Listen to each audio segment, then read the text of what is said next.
Leitura da carta de São Paulo aos Romanos. Irmãos, não estou mentindo, mas em Cristo digo a verdade, apoiado no testemunho do Espírito Santo e da minha consciência. Tenho no coração uma grande tristeza e uma dor contínua, a ponto de desejar ser eu mesmo segregado por Cristo em favor dos meus irmãos, os de minha raça. Eles são israelitas.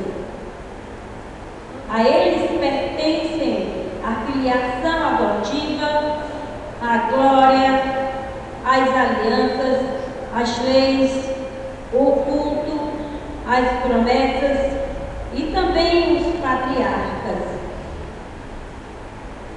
Deles é que descende quanto à sua